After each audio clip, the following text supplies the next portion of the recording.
Hello नमस्कार प्यारे दोस्तों, कैसे हैं आप सभी लोग। आप सभी का स्वागत है हमारे भर्ती सार के यूट्यूब प्लेटफॉर्म पर। तो जैसा कि आप लोगों को पता ही है, हमारी मॉर्निंग में हिंदी की बेहतरीन प्रैक्टिस सीरीज चल रही है।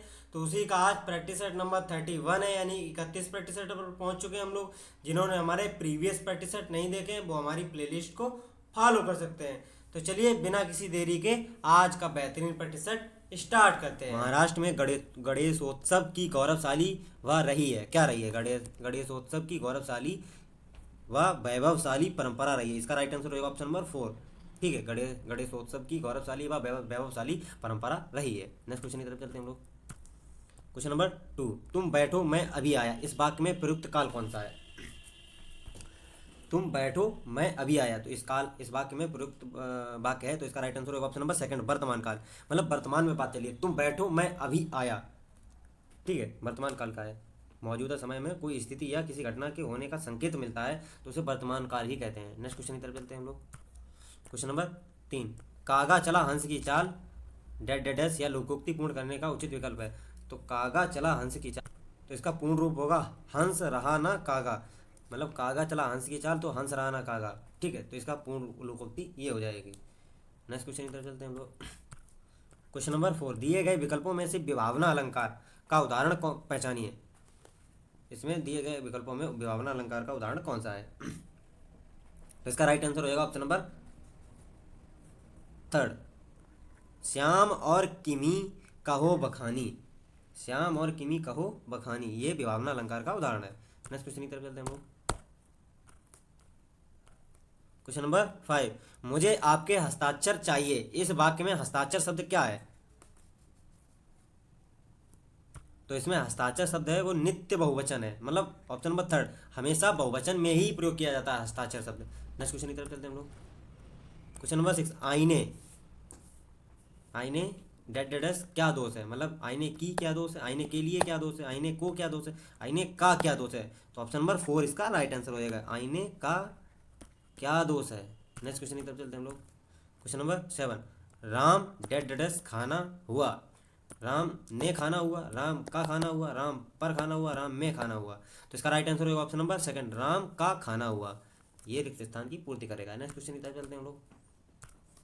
क्वेश्चन नंबर 8, दांत का तत्सम रूप क्या होगा? तो इसका राइट आंसर होगा ऑप्शन नंबर 4, दांत का होगा दंत। ठीक है, तत्सम रूप। नेक्स्ट क्वेश्चन की तरफ चलते हैं हम लोग। क्वेश्चन नंबर 9, सौर मंडल का बहुवचन रूप क्या होगा? तो इसका राइट आंसर हो जाएगा ऑप्शन नंबर 4, सौर मंडल का बहुवचन रूप सौर मंडल ही होगा, क्योंकि सौर मंडल खुद में एक बहुवचन शब्द है। ठीक है, नेक्स्ट क्वेश्चन की तरफ चलते हैं हम लोग। क्वेश्चन नंबर 10, काटना शब्द का द्वितीय प्रेरणार्थक रूप क्या है? ठीक है, तो इसका राइट आंसर हो जाएगा ऑप्शन नंबर 4, कटवाना। काटना शब्द का द्वितीय प्रेरणार्थक होता है कटवाना, जैसे कटना, काटना और कटवाना, ये फॉर्म में होती हैं। नेक्स्ट क्वेश्चन की तरफ चलते हैं। क्वेश्चन नंबर 11, उत्कर्ष का विलोम शब्द क्या होगा? तो इसका राइट आंसर हो जाएगा ऑप्शन नंबर 3, उत्कर्ष का विलोम शब्द अपकर्ष होगा। नेक्स्ट क्वेश्चन की तरफ चलते हैं। क्वेश्चन नंबर 12, निम्नलिखित प्रश्न में वाक्य खंड के स्थान पर एक शब्द बताइए जिसका ऋण लिया हो। वाक्यांश के लिए उपयुक्त शब्द क्या होगा? तो इसका राइट आंसर हो जाएगा ऑप्शन नंबर, तो इसका राइट आंसर होगा ऑप्शन नंबर 1, ऋणदाता। नेक्स्ट क्वेश्चन की तरफ चलते हैं। क्वेश्चन नंबर 13, किस क्रमांक में अघोष व्यंजन है? तो इसका राइट आंसर होगा ऑप्शन नंबर 1, त थ। अघोष वर्ण क्या होते हैं? प्रत्येक वर्ग का पहला और दूसरा वर्ण तथा, पहला और दूसरा वर्ण हो गया, तथा श श श श स स, तीनों सा ये अघोष वर्ण के अंतर्गत आते हैं। ठीक है, नेक्स्ट क्वेश्चन की तरफ चलते हैं हम लोग। क्वेश्चन नंबर 14, झगड़ा मेरे और उसके मध्य था, मैं कौन सा कारक है? मतलब झगड़ा मेरे और उसके मध्य था, मध्य में था, यानी कि मैं कौन सा कारक है? तो इसका राइट आंसर होगा ऑप्शन नंबर 2, अधिकरण कारक। अधिकरण कारक की विभक्ति होती है मैं पर, यहाँ पर मैं आया है। ठीक है, नेक्स्ट क्वेश्चन की तरफ चलते हैं हम लोग। क्वेश्चन नंबर 15, किस शब्द में तत्पुरुष समास है? तो इसका राइट आंसर होगा ऑप्शन नंबर 1, अजन्मा। मतलब जन्म से ही, मतलब कुछ आ जन्मा से आ रहा है तो पदंत तत्पुरुष हो जाएगा। ठीक है, जैसे अनिच्छा, यह बेवा हो गया, घनश्याम बहुबरी हो गया, तिरंगा ये द्विगु समास हो गया। नेक्स्ट क्वेश्चन की तरफ चलते हैं हम लोग। क्वेश्चन नंबर 16, किस शब्द में ईला प्रत्यय नहीं लगा है? रूपहला, जहरीला, रंगीला, रसीला, इन तीनों में ईला प्रत्यय लगा हुआ है और इसमें नहीं लगा। ऑप्शन नंबर फर्स्ट इसका राइट आंसर हो जाएगा। नेक्स्ट क्वेश्चन की तरफ चलते हैं हम लोग। क्वेश्चन नंबर 17, चुल्लू भर पानी में डूबना मुहावरे का अर्थ क्या है? तो इसका राइट आंसर हो जाएगा ऑप्शन नंबर 4, लज्जा के मारे मुंह नहीं दिखाना। इसका राइट आंसर होगा ये, लज्जा के मारे मुंह नहीं दिखाना। ठीक है, नेक्स्ट क्वेश्चन की तरफ चलते हैं हम लोग। क्वेश्चन नंबर 18, इनमें से कौन सा शब्द अंग्रेजी में आ गया है जिसका अर्थ भिन्न होता है? तो इसका राइट आंसर हो जाएगा ऑप्शन नंबर 3, भगवान। अंग्रेजी में होता है गॉड, इसका अर्थ अलग अलग होता है। ठीक है, नेक्स्ट क्वेश्चन की तरफ चलते हैं। क्वेश्चन नंबर 19, प्रेम अनदेखी राहों की तरह ही आंख होता है, वाक्य का काल पहचानिए। प्रेम अनदेखी आंखों की तरह होता है। ठीक है,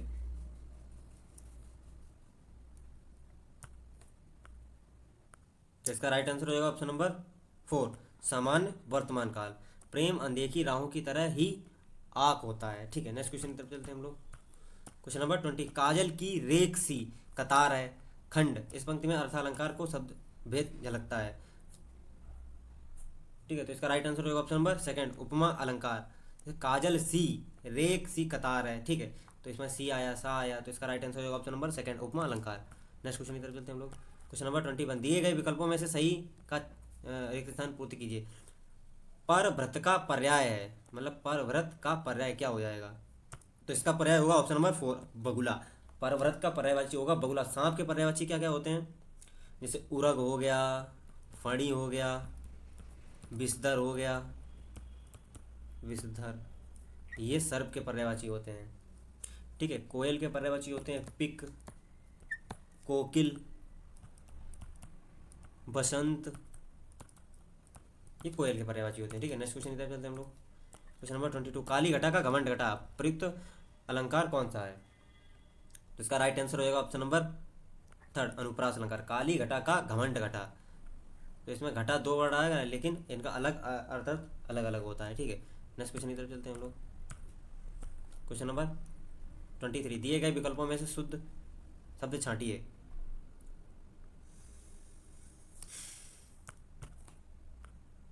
तो इसका राइट आंसर होगा ऑप्शन नंबर 4, गांधी जी ईश्वर के पक्के भक्त थे, ये इसका राइट आंसर हो जाएगा। नेक्स्ट क्वेश्चन की तरफ चलते हैं हम लोग। क्वेश्चन नंबर 24, निम्न में से उचित शब्द का चयन कीजिए, मतलब जो है शुद्ध शब्द है। तो इसका राइट आंसर होगा ऑप्शन नंबर 1, औद्योगिक, शुद्ध शब्द है। नेक्स्ट क्वेश्चन की तरफ चलते हैं हम लोग। क्वेश्चन नंबर 25, लोकायतन कृत के लिए सोवियत नेहरू पुरस्कार किसे प्रदान किया गया है? लोकायतन कवि के लिए नेहरू सोवियत नेहरू पुरस्कार प्रदान किया गया ऑप्शन नंबर 3, सुमित्रानंदन पंत को। छायावादी कवि सुमित्रानंदन पंत को इस सम्मान के लिए प्रदान किया गया है। ठीक है, नेक्स्ट क्वेश्चन की तरफ चलते हैं हम लोग। क्वेश्चन नंबर 26, किस शब्द में गढ़ का प्रयोग कर बहुवचन नहीं बनाया जा सकता है? जैसे भक्त गढ़, ये बहुवचन बन गया। शिक्षक गढ़, शिक्षकगढ़, ये भी बहुवचन बन गया। देवीगढ़,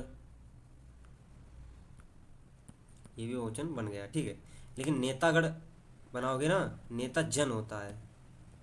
ठीक है, तो इसका राइट आंसर होगा ऑप्शन नंबर 2। नेक्स्ट क्वेश्चन की तरफ चलते हैं हम लोग। क्वेश्चन नंबर 27, प्रेम में भगवान रचना के लिए जैनेन्द्र कुमार को किस पुरस्कार से सम्मानित किया गया है? ठीक है, तो इसका राइट आंसर होगा ऑप्शन नंबर 2, भारत सरकार शिक्षा मंत्रालय पुरस्कार।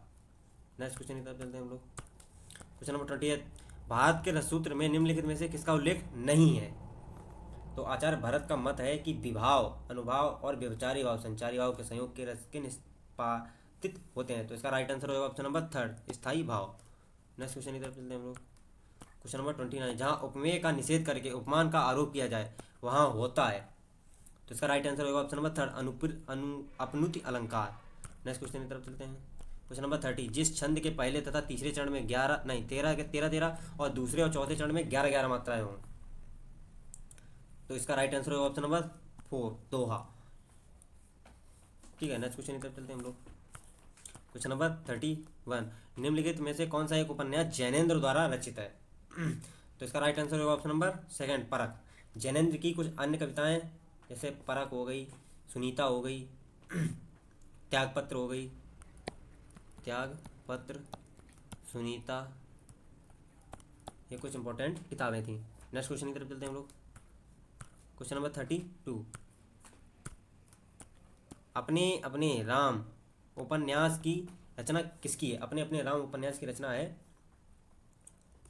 ऑप्शन नंबर 4 इलायत चंद जोश, इनकी यही है अपने अपने राम। ठीक है, नेक्स्ट क्वेश्चन की तरफ चलते हैं हम लोग। गद्यांश आ गया 37 का।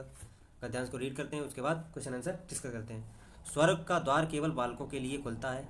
जो लोग अपने को बहुत बुद्धिमान ज्ञानी ध्यानी मानते हैं वे स्वर्ग में नहीं पहुंच सकते। स्वर्ग में निष्कपट छल प्रपंच से दूर रहने वाले व्यक्ति ही पहुंचा सकते हैं। ठीक है, और बलवान ऐसा ही सरल और भोला होता है। बालमन प्रेम और भूखा होता है। ठीक है, और बिना किसी भेदभाव के वह सबको अपना मान लेता है, और उसमें मेरे तेरे अपने पराये का भेदभाव नहीं होता है। स्वर्ग के अधिकारी ऐसे ही लोग होते हैं। बालक बनना कोई छोटी मोटी साधना या तप नहीं है। इससे पहले अहंकार को छोड़ना होता है। समान भाव से ललक कर सबके गले लगना, सबको अपना मानकर अपनाना बाल मन की सहज प्रकृति है।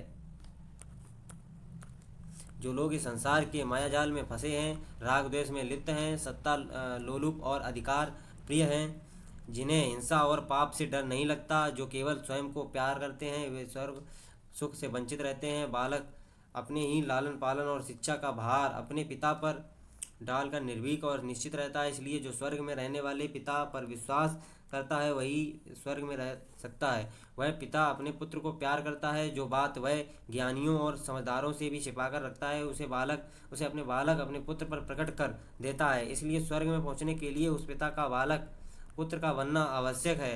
बिना बालक बने स्वर्ग में कोई भी नहीं पा सकता है। ठीक है, नेक्स्ट क्वेश्चन, क्वेश्चन नंबर 33।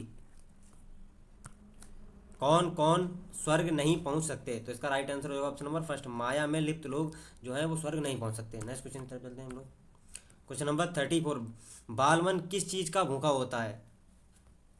तो इसका राइट आंसर होगा ऑप्शन नंबर थर्ड, बालमन जो है प्रेम का भूखा होता है। नेक्स्ट क्वेश्चन की तरफ चलते हैं। क्वेश्चन नंबर 35, बालमन में क्यों नहीं होता है? तो इसका राइट आंसर होगा क्या नहीं होता है? अपने पराये का भेद, त्याग एवं साधना। तो ऑप्शन नंबर थर्ड इसका राइट आंसर होगा, फर्स्ट एंड सेकंड। मतलब अपने पराये का भेद भी नहीं करता है बालमन, और त्याग एवं साधना भी बालमन में होती है। ठीक है, नेक्स्ट क्वेश्चन की तरफ चलते हैं हम लोग। क्वेश्चन नंबर 36, बालक बनना बहुत कठिन साधना है। ऑप्शन नंबर थर्ड इसका राइट आंसर हो जाएगा। नेक्स्ट क्वेश्चन की तरफ चलते हैं हम लोग। क्वेश्चन नंबर 37 आज का लास्ट क्वेश्चन, विद्वानों और बुद्धिमानों के लिए स्वर्ग द्वार क्यों नहीं खुलता? तो इसका राइट आंसर होगा ऑप्शन नंबर सेकंड, प्रायः वे मोह माया में जकड़े होते हैं, तो इसी वजह से बुद्धिमान और बुद्धानों के लिए स्वर्ग द्वार नहीं खुलता है। ठीक है, तो आज का लेक्चर यहीं पे एंड करते हैं। अगर सेशन अच्छा लगा हो तो लाइक एंड कमेंट करके ज़रूर बताना। चैनल को ज़्यादा से ज़्यादा सब्सक्राइब करो, और जिन्होंने प्रीवियस लेक्चर नहीं देखे हमारे प्लेलिस्ट फॉलो कर सकते हैं। तो मिलते हैं नेक्स्ट वीडियो में, तब तक जय हिंद जय भारत।